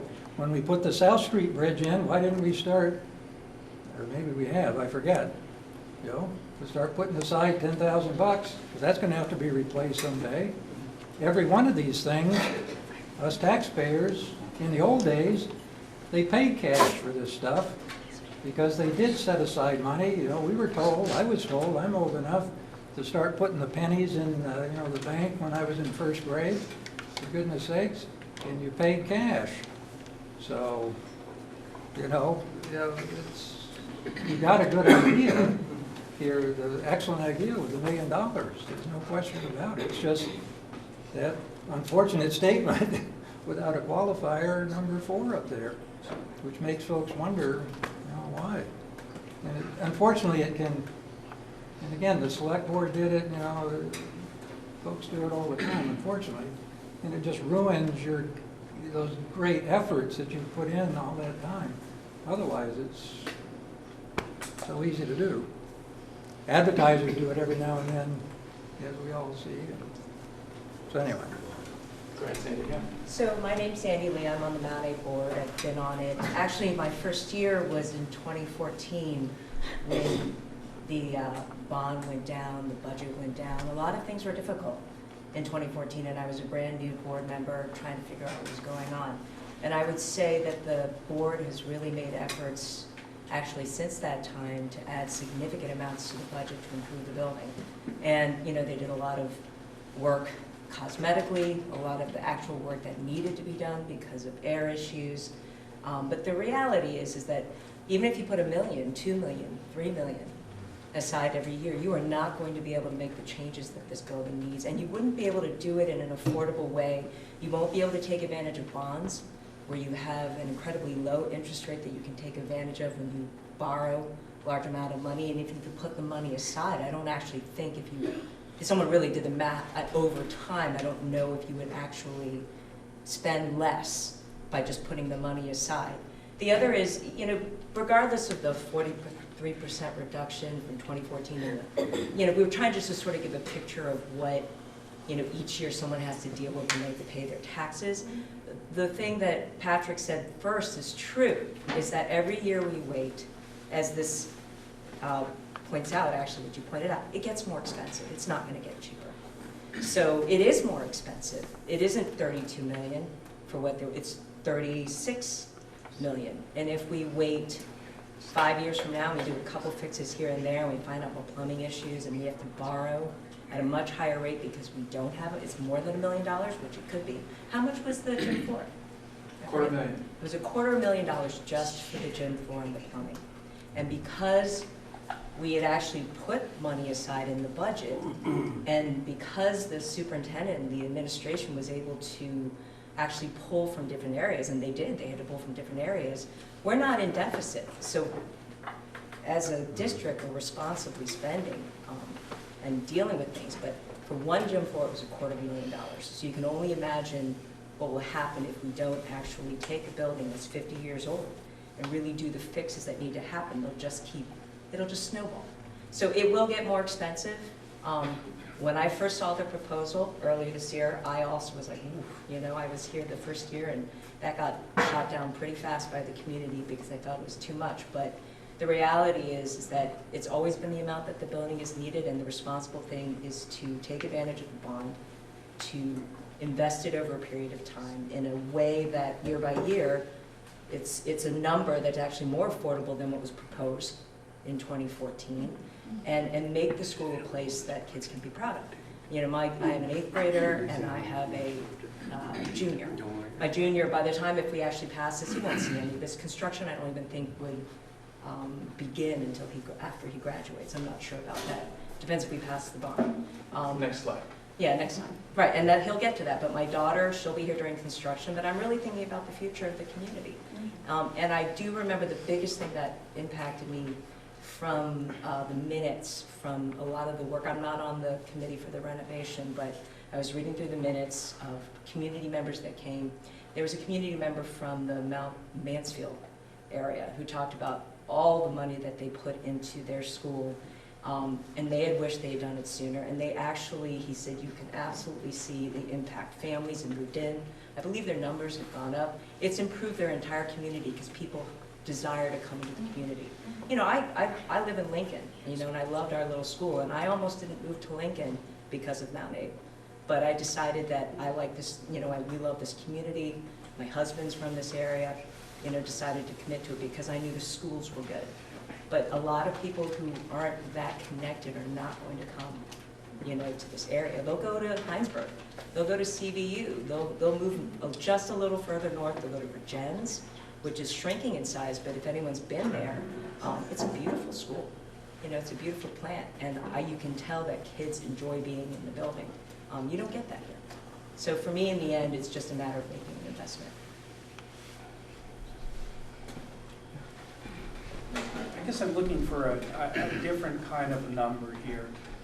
What's the annual debt service, and what percentage of our current Mount A budget is that? That gives me kind of a touch with reality. I'd have to, so I didn't bring them with me. So we've been working with the Vermont Municipal Bond Bank as we've been sort of anticipating this. So the current rate is about 3.402%. They're recommending that we use 3.75% because we're projecting out a little bit, and every indicator suggests that interest rates are going to be going up. So they provided us with sort of the payment schedule on this note at the current rate, 3.402%, at the rate they suggest to use, 3.75%, and at another rate, 0.5% higher than that, 4.25%, just to be able to sort of see the impact as the interest rates go up, how much more you have to pay for that. I didn't bring it with me tonight. I'd certainly be happy to get that to you, to look at what that debt service is. In the first year, the principal is about 1.16 million, I think, and the debt service, the interest is about the same. The total payment being about 2.2 million-ish, which is where that $1 million helps pay for about the 45%. It's a little less than half of that total payment, principal and interest. So I'd be happy to get that to you, but I don't have it with me tonight. And the current budget for Mount Abe? Current budget for Mount Abe, total expenses, I think are about 12 million, 12.9.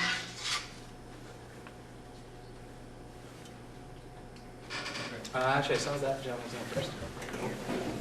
Yes, yes, I called you a gentleman. The most important thing I've seen on this, coming with open mind, is the security upgrades. And as I say that, I'm thinking of Las Vegas.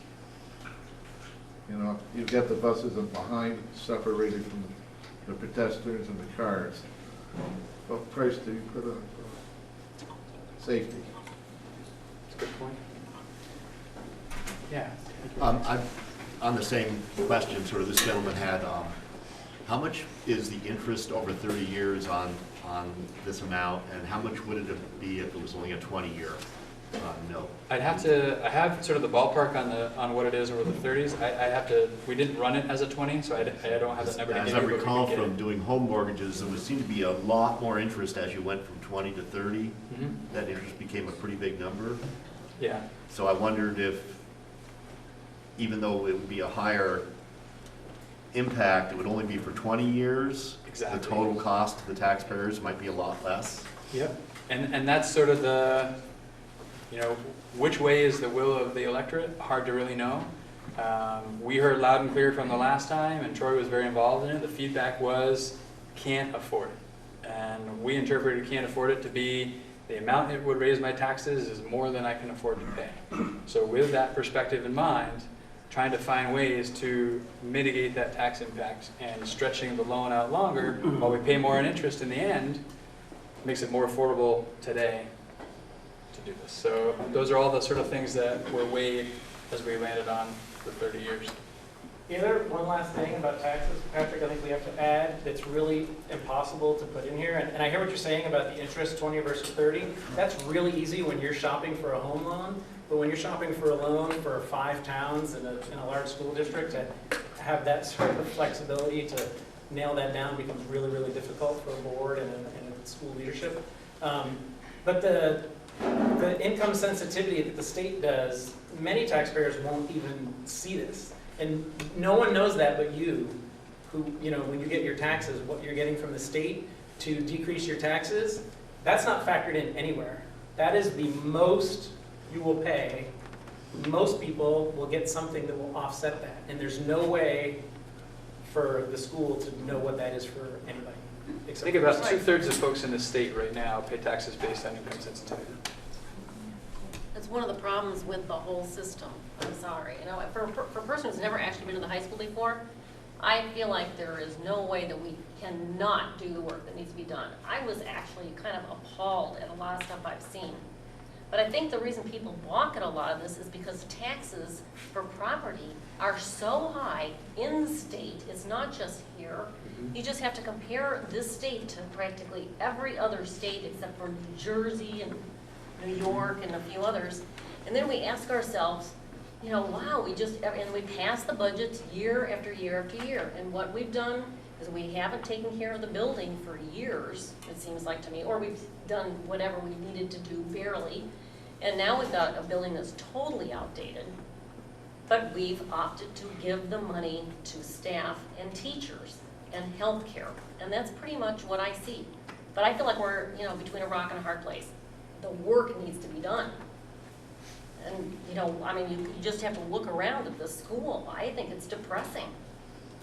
I think some things could be done with paint and artwork, which I'm surprised hasn't been done, but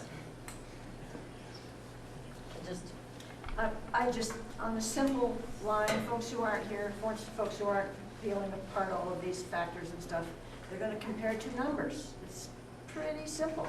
Would you rather pay $87 or $153? 87 is really much easier to swallow. And yes, if you think about it, it'll spin out more later, but that's, people want today. I need to know now what I'm going to pay this year. Can I afford that? And I think it's the right way to go. I know it's not the full information, but people don't stop and read all that. Just go to the booth and just go. I think you're right. I mean, so the challenge we knew in starting this conversation was people are going to say 35 is more than 32.6. We voted no for 32.6, so why would they think 35 makes any sense? And until you do a little bit a deeper dig into why it's different than last time, you can sort of miss that. So is that extra $1 million that we all started paying tax on recently, is that going to lower the cost of the total, 36 down to 35? Or is that $1 million going to be used for debt service every year?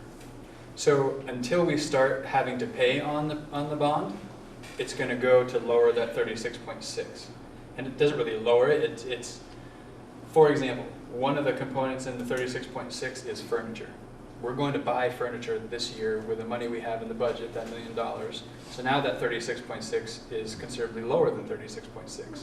There are a couple of other projects we're going to do that will sort of chip away at that project, so that the 35 million plus the money we have in the budget this year and next year gets that total project of 36.6 complete. So we sort of talked about these points. So I'll let them sit for a minute, but again, the point is we have money in the budget that we didn't have before that's going to help pay for this. And reducing some of those emergency repairs, we talked about the gym floor. It happened to be $250,000. If they said it was $500,000, I'm not sure we were in a position to say, well, no thanks, we'll actually do without our gym forever, I guess. Like, you're sort of in a position in emergency situations where cost is what the cost is. Costs are not lower in emergency situations. If you have to call a plumber on a Sunday night, it's going to cost you more than if he comes Tuesday afternoon. That's the reality. So not knowing what's behind there, some of those concerns we talked about earlier, when you start opening up the walls, I think there's some advantage to not being in a position to have to respond to emergencies. So how do you know you're going to reduce the emergency situations when so much of the plumbing is buried in the existing concrete? So that would have to be part of the work, and putting cameras down there and figuring out how we need to do whatever it is we need to do to make sure that kind of infrastructure is addressed. There are we explored some really expensive options. There is a material you can sort of fill the pipe with and sort of line it from interior with equipment you just sort of run underneath at, I think, $100 a foot.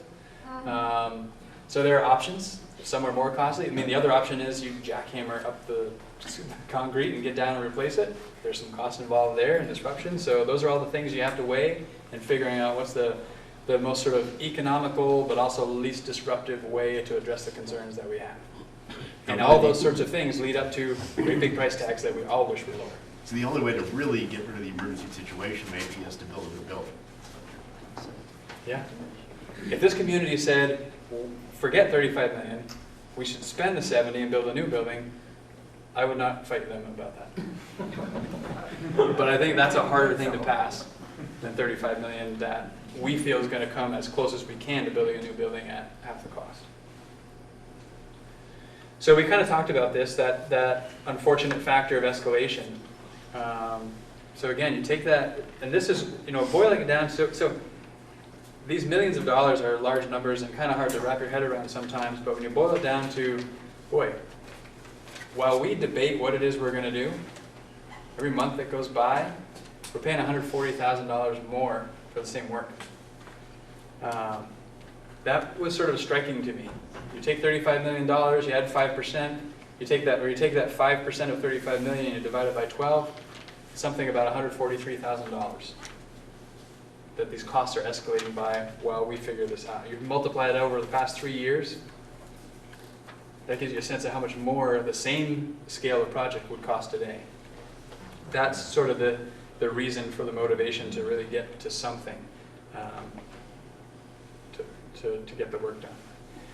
So we talked about the 11-month design phase on the tour. So should this pass next week, we wait our 30 days, make sure it's not challenged and overturned and all of that stuff. But once we know it stands, we begin an 11-month design phase. So 11 months of designing all the details about what windows, where, how big, what doors, over 170,000 square feet. It's a lot of details that need to get worked out, and that's why it's 11 months. That's the study of the bank over the back, that's the, etc. But that's by your number of 140, that's $1.4 million. Exactly. And that's why, so Can you guys these. do it in 7? Maybe. You want them to take as much time as possible. And that's where, so the 35 million that we're looking at, and really the 36.6, which is the total project cost, if construction were happening today, that's not what it would cost. That's already projecting out to the summer of 2019, which is the earliest we would start. So bond passes, we have 11-month design phase, then we have the bid specs that we can then send out to bidders. Bidders then need some time to review those, submit bids, bids get awarded, then the construction gets built into their construction schedule. That's why it's the summer of 2019 is the very earliest construction would begin. So these are 2019 numbers really to do this work that we're estimating out to. And I shouldn't say we. By we, I mean they, the estimators who do this for a living, not me. So because of that timeline, if we didn't do something by January, we now push construction back another year. So to give a sense of the escalation of cost, that 1 year means the project cost goes up by 1.8 million for the same exact project. And over the life of that 30 years, if the interest goes up 0.5%, which maybe it does, maybe it doesn't, every indicator suggests that they're going to go up. If we assume 0.5%, that's $2.75 million more over the 30 years. So that 1 year, if we don't pass something by January, that 1 year is over $4 million more that we've got to pay to get the same project done. My guess is if it fails, we're not going to come back for a bigger bond. We're probably not going to get to even come back for a bond of the same amount. We're probably going to have to come back with a smaller bond. And on top of whatever reductions, let's say we take $5 million out of the bond, which by the way amounts to $16 per 100,000. So that's sort of the impact of a $5 million reduction. We'd have to take $5 million plus a couple more million at least to actually reduce the amount of money we need to come back out for. So there's a cost to do the work. And if we agree we're going to do something, there's a cost to not getting started yesterday.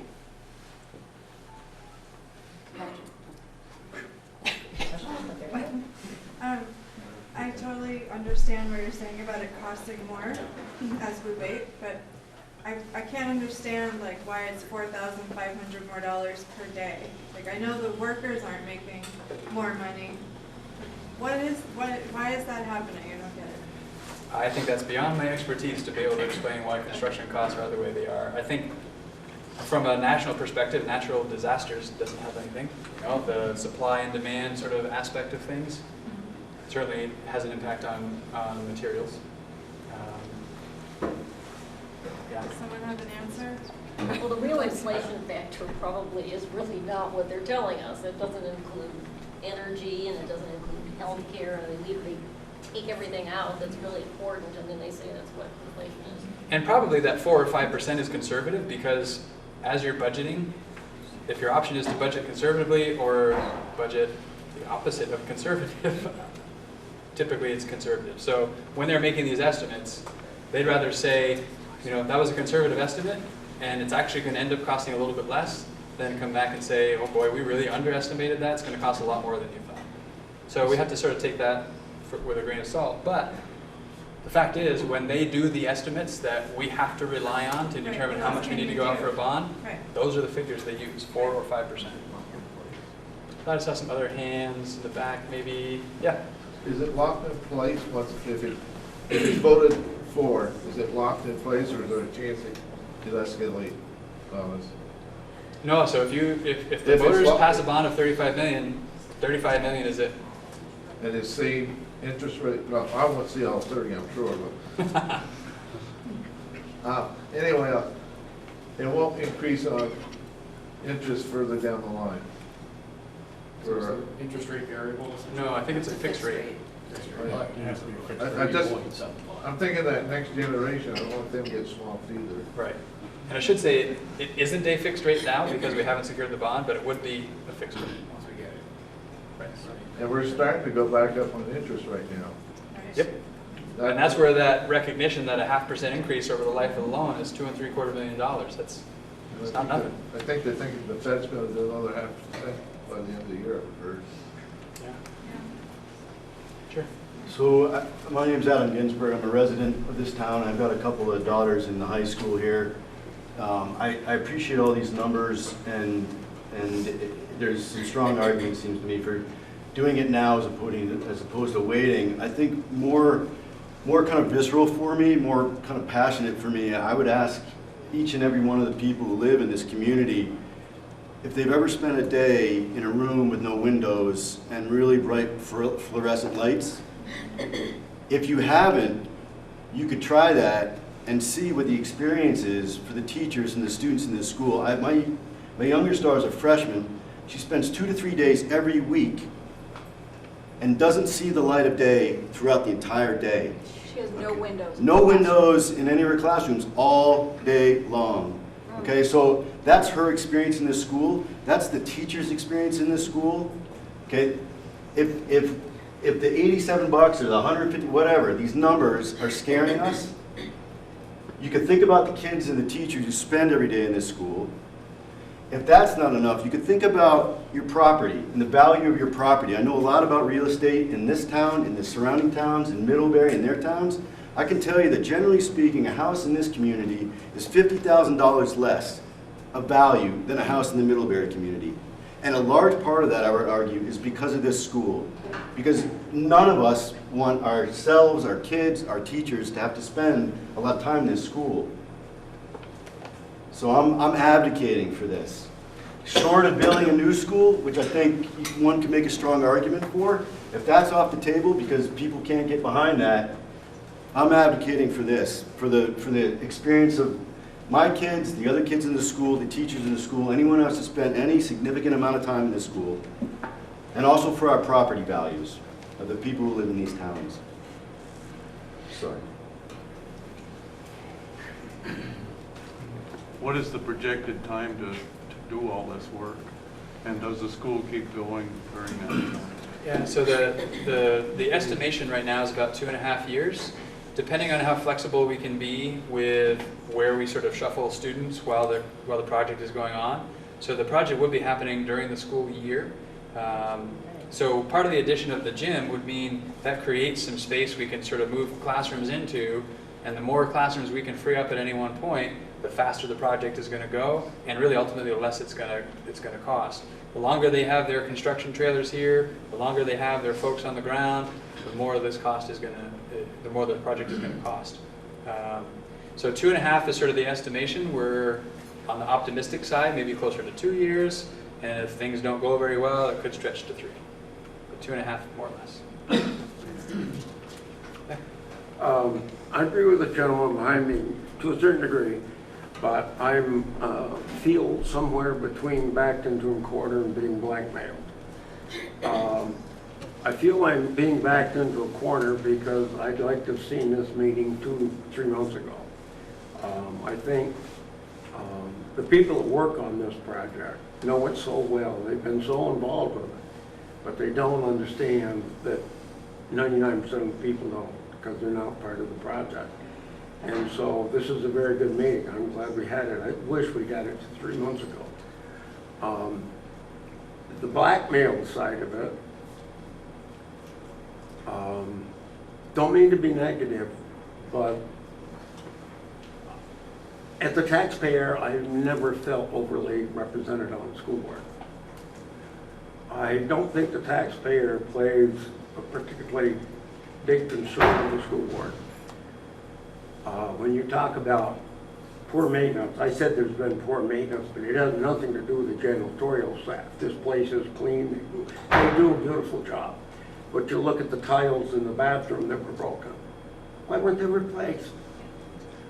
That bathroom over there, the one down the hall here, looked like a crud hole for 15 years. Why, when they're doing the budget, when they're negotiating with the teachers, when they're negotiating a number of contracts that they can afford, why aren't they considering some of this stuff, such as what's needed in the pool and how there will be?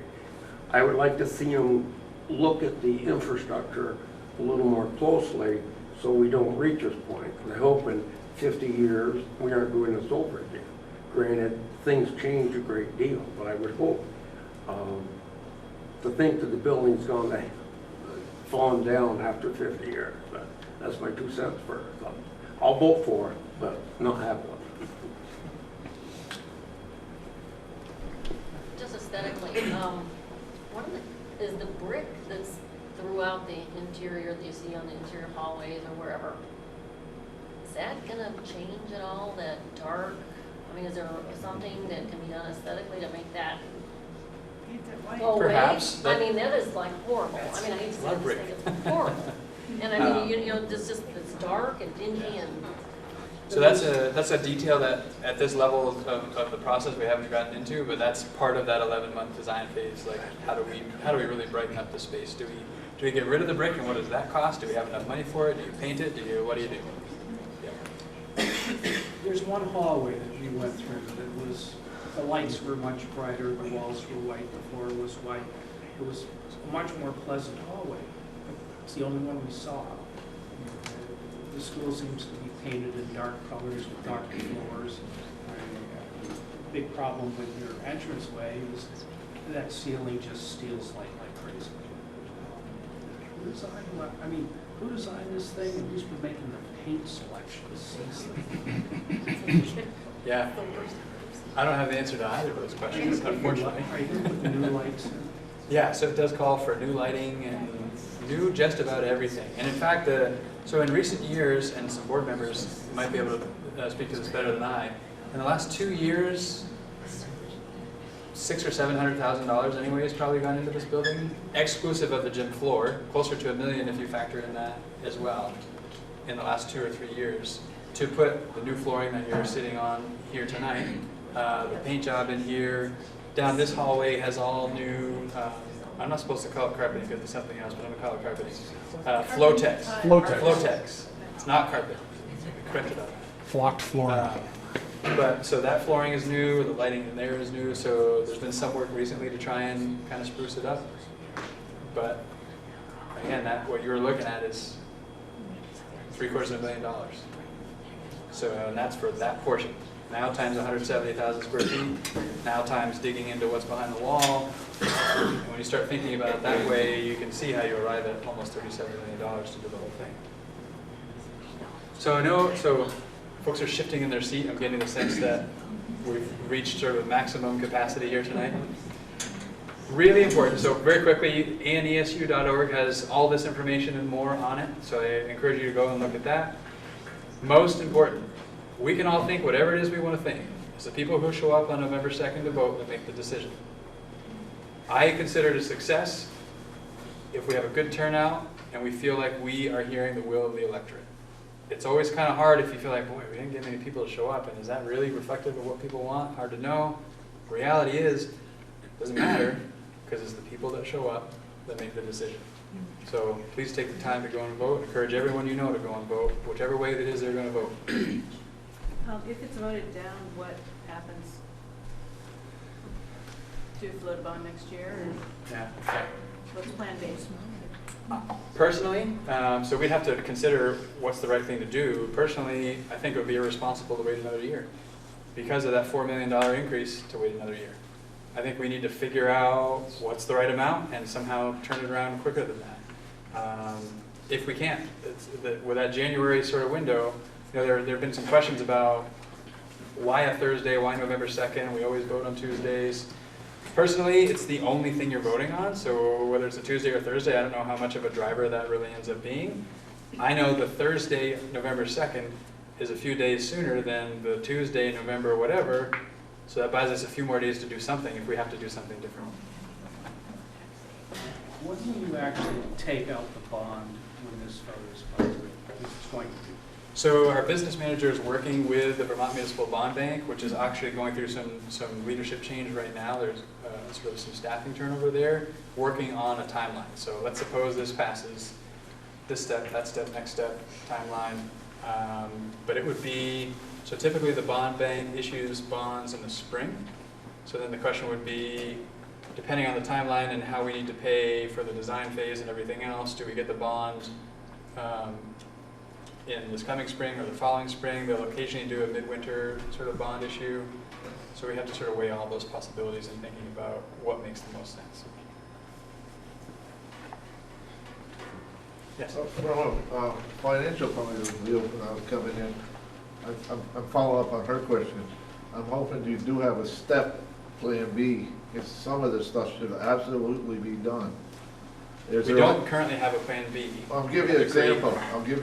The second gymnasium's probably one of your biggest expenses in this whole thing. That might drop off a third, then go up for a vote again if you have to. I want to see it go through, but. So that gym is about $5 million.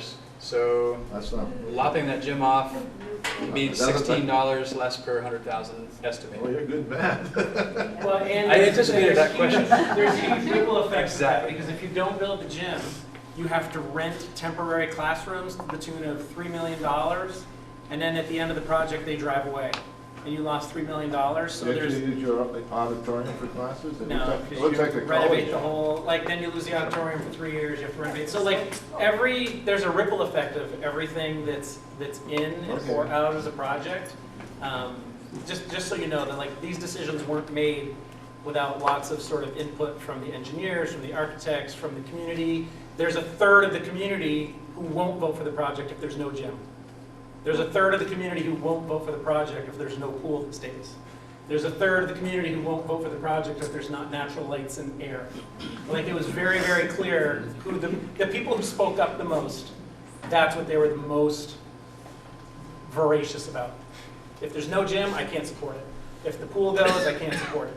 If there's no lighting and air, I can't support it.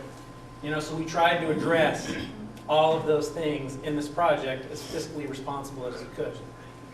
And the gym, interestingly enough, from the feedback from the community and the students and the staff, and as we prioritized based on the feedback, and folks were here, so correct me if I'm wrong, my memory is the gym was the #1 priority. Outside of all the infrastructure needs, recognizing we just have to take care of some of those things, gym was #1. So then to go and say, well, so it didn't pass, so the gym's got to go, is that the right thing to do when that was identified as the highest priority? I don't know, but if not that, then where else do you get significant money? It's a lot of little things. That's all the committee weighed all of that. So again, the reaction was, so the architect and the cost estimators came and said, so here's what we came up with. Boom. And the reaction from the committee was, that's a lot of money. And then as we started talking through how they arrived at that amount of money and how they actually did approach it for cost containment purposes, and then started thinking about, okay, so the committee actually toyed with reducing the amount. And then they thought about, so what would go? And then they realized everything that would have to go is high priority stuff. So they didn't feel they were in a position that they could make a decision to reduce that amount without eliminating high priority items. And that's why you have before you the bond that you're going to have. I think aside from all of that, Troy, before, I think the question was, what's Plan B? Now it's the same question. What's Plan B? So if So no there wasn't bond one passes, You know, there wasn't one then, there isn't one now, so.